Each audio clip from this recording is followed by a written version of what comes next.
All right, welcome back, everybody. So, in our last lesson, we had a little creation of a level changer, and our players were able to change between two different levels. Essentially, we loaded in that a new level into level here, and gave the illusion that we were actually changing complete scenes, even though the main scene was stayed the same. We kind of swapped out essentially the level. The players maintained their positions as well. And that worked, but it didn't look very realistic, like we were starting a new level. Essentially, the players stayed the same spot, the things changed around them, which could cause problems with if you had a platform happen to appear where the player left off, then the player would get buried inside that platform. And it just didn't look like it was realistic. So we talked about adding a kind of a respawn feature so that it looked like the players were starting over again, and like to introduce that as well as some of the techniques that can make that happen. So the respawn feature itself is not too difficult. We're gonna throw that actually in the player script because it is the player that's doing the respawning. So I'm going to, and for reasons that we'll look at later, clean up that there a bit. I'm going to create this as a function just so I can use it over and over again easily. So because I might also want to, you'll notice that the players often spawn in the exact same position at the beginning of each game. So it would be nice to also have a random starting spot for each player so that it's not predictable. So I'm going to make a function random spawn point. Just create my own here. And essentially, I'm just going to jump the player's position. And if we look at our scene here, essentially, I think maybe pretty safe up here. I've got kind of a platformer game where they're jumping around. I've got some kind of arena that I could create. And so if I have my players spawn somewhere up at the top, I think I'm going to be safe. And that way, in my level design, I can ensure that I never put anything way up there, so that they'll always safely drop down from the sky. So I know that I'm going to be, the position of my player is going to be, Y is going to be up to 0, and X is going to be somewhere in the room. So let's get back to that script there. So essentially, I want to say the position of my player, this is a built-in variable on our objects, equals, and I've got an X and Y, so that's my vector2, and then it would be some kind of XY value that we're going to pass it. Well, the Y value, as I mentioned, is always way up top. So I'm going to have it be 0. So I don't really have to worry much about that one. You could even have it negative value if you wanted it to kind of fall onto the screen there. But I think just popping up for me is just fine. Now the X is going to be some kind of number between 0 and whatever the width of the screen is. And I could go into my project settings and figure out my game window size, but we might want to be able to change that in the future. So rather than putting a hard, fast number here, I'm going to actually show you how we can figure out the size of the viewport. But first of all, let's talk about random numbers. We've got a built-in function, randi, for a random integer range, very similar to our Python days there. And this gets passed two numbers, a low number and a high number. Well, the low number is going to be the left side of the screen, which is going to be 0. And the right-hand side of the screen is going to be some high number, which is probably 700 or something like that, or maybe 1,000. But we can also use some built-in Godot features to grab that number. And the feature is get viewport. And that is going to tell me how big my viewing window is. Period, it has a property size, and period, all I care about is the X size of it. I don't care about how tall it is. I only want to know how wide it is. So this feature here, get viewport size dot x dot size dot x, is going to be the highest number or the biggest position we need. And you may want to set that off so that you don't, if it happens to actually grab the top corner, you could subtract it by the size of your player if you wanted to, because your player could spawn just right there off screen and you might not be able to see them. So I don't know, maybe I'll go minus 64. so that my player's never appearing off screen. And yeah, so that will, I now have a function which will return my players to the top of the screen and randomly somewhere. So I actually like to start off my game like that, and we'll notice that we've got a enter tree, which is what we do to set up the multiplayer authority. So right at the beginning, when this player gets started, I am going to call that random spawn point function. So now my players, when they join, should pop up somewhere on the screen, and we can just test to make sure that that works properly.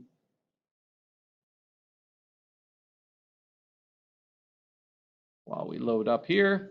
And then all I'm going to do really is when I hit that goal, I'm going to recall that idea. So if I'm going to host, there we go, right in the middle there, and I join, he pops over there. And if I try that again and again, I think we will find that we start at a slightly different position each time, but we'll try that out a little bit later. So now that I have this random spawn point, I need to kind of apply that whenever I am going to change a level. Now, I've already on goal know when I'm going to change levels. That is right here. That's doing that change level. So I'm going to set it up so that when we do hit that level, I want all of my players to have that called again. And the easiest way to get that working is to use signals. As we've looked at in the past, whenever you want to communicate between two different nodes, one of the easiest things to do is emit a signal and do a signal. Now, in the past, this has been great because let's say if I'm on my multiplayer and I used a button or a, well, here's my, I'll open up my lobby. My lobby node is there. There's my host button already. And all I did was when I clicked on the button, I used that signal and I connected it back to the host. Actually, in this case, I connected it to the multiplayer. So just to show you, remember, we get a list of all the nodes here that we can send a signal to.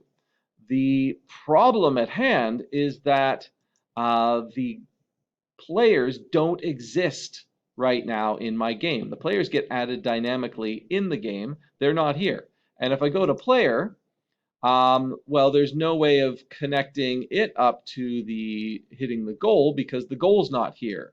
And on the goal, there's no way to say, you know, I have a body entered, I collect it to itself, but I can't send a signal to the player because the player is not there. You'll notice I only have options for the nodes that are currently in my scene to connect to. So we are at a bit of a standstill because I can't connect those signals manually this way. Fortunately, I do have the ability to connect and create my own signals. We are not limited to the signals that Godot has given us. I can do this all via code. So let's have a look. So the goal currently has a signal, and it lets the main scene, the multiplayer script, know that it's supposed to change level. So I'm going to go into my multiplayer node because that's a nice, easy way. The multiplayer is always there, so I don't have to worry about connecting and deconnecting and disconnecting from the player. I can do it once at the beginning. The players are always going to be in existence, and the multiplayer is going to be in existence. You can get into some tricky parts where we have to connect and disconnect signals when the items, when the nodes are appearing and disappearing. Like, for instance, the goals change all the time, and the levels change all the time. So easiest, I think, would be use this multiplayer script, which is always there. And here I've got my change level function. So I want to have this script say, hey, when I change the level, let the players know that they should all respawn. And to do that, I'm going to create my own custom signal. So right up at the top here, I'm going to make a new signal respawn. So that's just like variables. We can emit our own. And here I'm going to add a new level, and I'm going to put a little note here. Tell players to respawn. And to emit a signal, and that's kind of like when we connect it up here, when we connect it up in here, we double click this. This is where the emitter. So to do that via code, I can just say emit signal, and then I get a list you can see here of all the built-in signals as well as the respawn signal I just built. So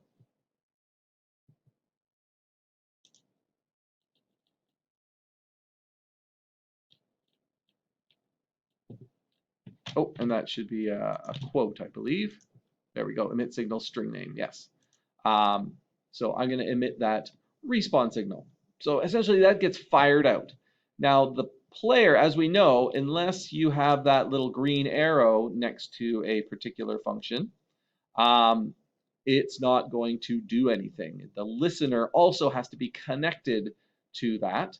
And if I go to player, have I got any signals connected up here? I do not. But I could use this random spawn point. I could have that called and connected up when the player starts.